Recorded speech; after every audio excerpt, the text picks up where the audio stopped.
No! No! No!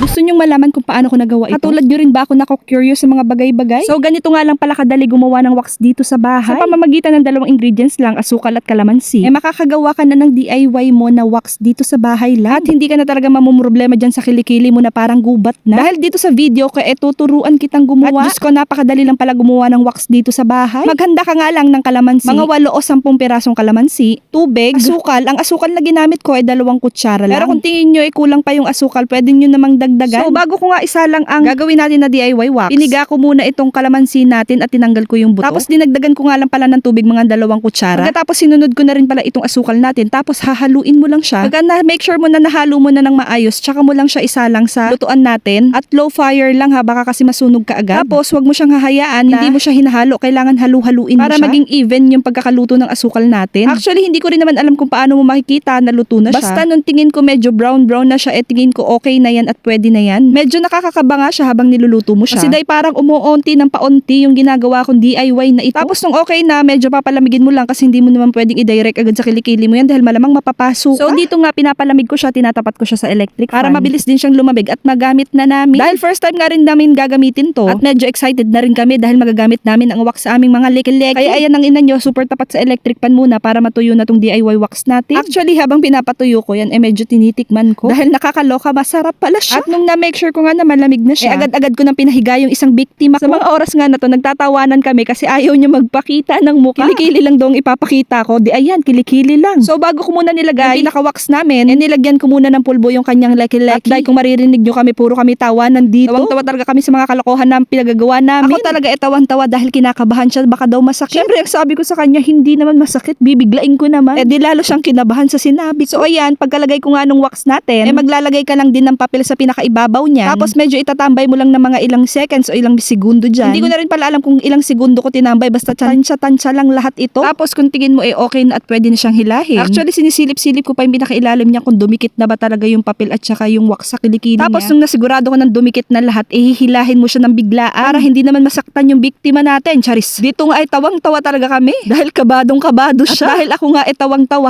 hindi ko halos mahila tong papel na sa kilikili niya. Bago ko nga hilahin nagbibilang muna ako para prepared siya. At nung nahila ko nagulat talaga ako dahil legit talaga siya na nakakakuha ng mga buhok sa leki-leki. At talaga naman nakakamangha dahil pati yung roots ng buhok mo sa kilikili nakukuha niya talaga. So dahil natuwa kami, eto nga at dinagdagan ko ulit yung paglalagay sa kilikili niya dahil hindi nakuha lahat ng buhok. At sa pangalawang lagay nga namin medyo kampante na siya, hindi nga masakit. Loko, nag-enjoy pa nga. At dahil nga naubusan kami ng wax. Alam nyo bang pinapagawa pa ako ulit? Abay napakagagaling. Kaya kayo kung madamo na rin yung kilikili mukhang eto na ang sign para mag-harvest kayo ng buhok nyo sa kilikili. Charis. At sana nakatulong naman ako sa inyo. Siya, hanggang dito lang muna.